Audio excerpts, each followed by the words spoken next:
Bienvenue les amis! Aujourd'hui, Scoopy et son inséparable amie Valentina partent en vacances à la mer. Sac à dos, lunettes de soleil, chapeau, nos deux amis sont équipés pour une journée à la plage en toute sécurité. Mais attention, ces vacances-là vont leur réserver une aventure très particulière.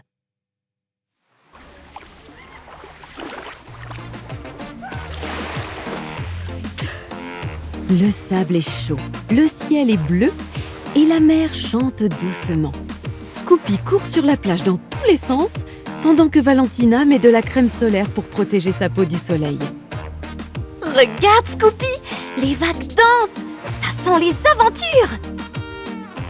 Scoopy lève les bras au ciel et fait une petite pirouette de joie. Malheureusement un peu maladroit, il trébuche sur un caillou qui traînait là.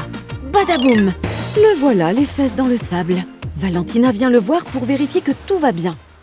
Soudain, un bruit étrange les arrête net. Un léger gémissement, une voix au loin qui demeure très discrète. Tu as entendu? On dirait que quelqu'un a besoin d'aide. Scoopy et Valentina commencent à regarder partout autour d'eux sur cette grande étendue de sable. Derrière un tas d'algues, ils découvrent une petite tortue échouée coincée dans un sac plastique abandonné. Oh non, la pauvre tortue! Elle s'est prise dans un déchet! Scoopy s'approche doucement et aide Valentina à dégager le plastique. Scoopy, je compte jusqu'à 3 et on tire aussi fort qu'on peut. Tu es prêt? 1, 2, 3! Les deux amis tirent de toute leur force et tout à coup, crac! Ensemble, ils réussissent à libérer la tortue qui gesticule dans tous les sens pour exprimer sa joie et son soulagement. Merci, je suis Luna. Vous êtes mes sauveurs. Tu peux nager à nouveau? Oh, pas très loin. Ma nageoire est encore faible. Il faut que je trouve le vieux Paco. Ma grand-mère m'a toujours dit qu'il sait comment soigner les tortues. Ni une ni deux, Scoopy prend Luna dans ses bras et avec Valentina, les voilà partis en courant sur la plage à la recherche de ce vieux Paco. Soudainement, sur la plage devant eux, une armée de crabes pirates bloquait le passage. Ils forment un grand cercle au loin et plus nos amis s'en rapprochent, plus ils entendent des sons. Arrivés à quelques pas des crabes pirates, ces derniers se dressent tout à coup devant eux. Nous sommes les princes des crustacés, des voleurs, des pirates. Ne pas nous énerver. On pince si on vous attrape. À la recherche du trésor, nous pillons des navires. À la vie, à la mort, pour le meilleur et pour le pire. Attention à vos arrières, ils sont peut-être là. Nos terreurs, ces humains, amateurs de rince-toi. À nous cette belle plage et son sable si chaud. Avant de reprendre la route à la recherche du magot. Nous sommes les princes des crustacés, des voleurs, des pirates.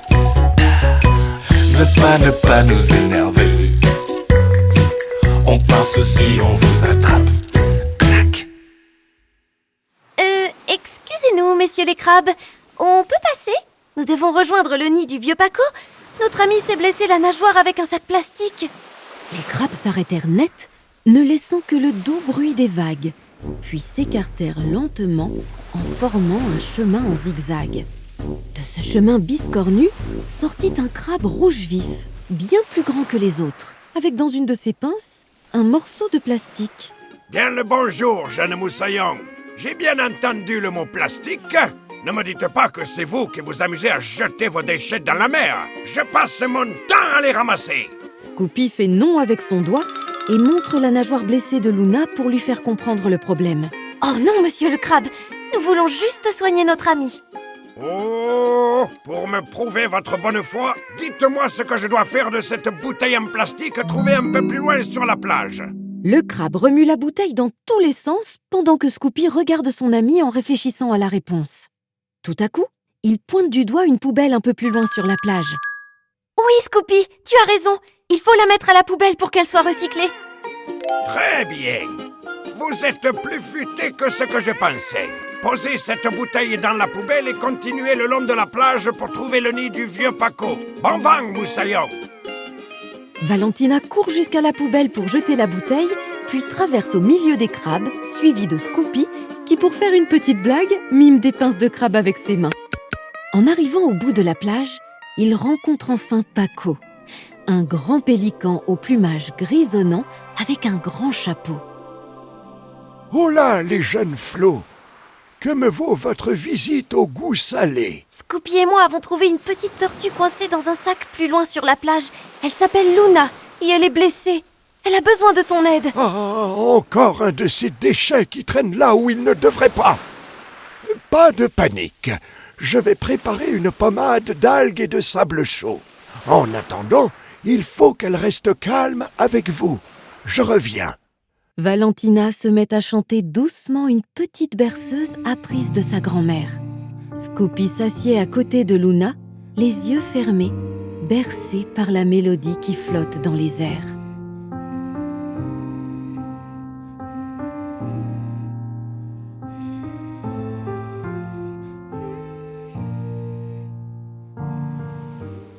Paco revient vers les trois compères et applique le remède sur la nageoire blessée.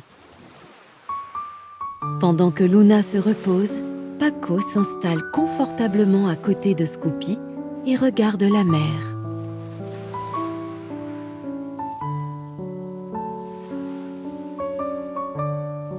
Vous savez, Luna doit se reposer.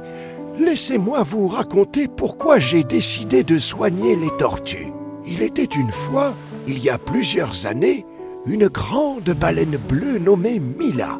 Elle vivait dans une mer splendide, mais elle avait un défaut. Elle adorait goûter à tout ce qu'elle trouvait. Oh, pas pour manger, non, mais par curiosité. Cela pourrait ne pas être un problème, mais un jour, Mila a avalé par mégarde un petit morceau de plastique flottant, pensant que c'était une méduse. Elle s'est sentie très mal. Heureusement, une pieuvre savante qui l'avait vu faire l'a soignée et lui a expliqué. Le plastique Mila n'a rien à faire dans l'eau. Ce que les humains jettent dans la nature finit parfois dans notre maison et ce n'est pas bon à manger. C'est dangereux. Depuis ce jour, Mila est devenue la gardienne des récifs. Elle enseigne aux petits poissons à reconnaître les dangers et surtout aux grands pélicans comme moi à sauver ceux qui se retrouvent dans la même situation qu'elle. Elle répète souvent « C'est en apprenant à tous les petits poissons les uns après les autres que notre vaste monde en sortira grandi. » Valentina ouvrait de grands yeux étonnés. Scoopy fit un petit signe du pouce, impressionné. La nature a une mémoire incroyable. On a encore tant de choses à apprendre d'elle. Luna retrouve sa force peu à peu. Merci mes amis. Vous avez un cœur plus grand que l'océan. Tu pourras bientôt retourner nager librement. Alors que le soleil se couche, Scoopy, Valentina et Luna regardent les vagues. Paco, lui, farfouille dans les rochers qui entourent son nid, puis en sort un objet brillant d'un éclat arc-en-ciel très joli. Cette lumière scintille dans les yeux de Valentina et de Scoopy, qui n'avaient jamais rien vu de tel. Voici pour vous, les jeunes flots, ce que j'ai toujours appelé le coquillage de l'amitié. Chaque fois que vous écouterez à l'intérieur de cette coquille de bigorneau, vous entendrez résonner le chant de ceux que vous avez aidés. Scoopy et Valentina récupèrent leur nouveau trésor, remercient chaleureusement le vieux Paco, puis disent au revoir à leurs nouveaux amis. Ils repartent sur la plage, les pieds dans l'eau, le cœur rempli de chaleur et de fierté. Oh là là, Scoopy, quelle aventure! Je suis tellement heureuse d'avoir rencontré tous nos nouveaux amis. C'est le plus beau des trésors. Scoopy sourit, fier d'avoir vécu une nouvelle aventure avec son amie Valentina, et fait un cœur avec ses mains.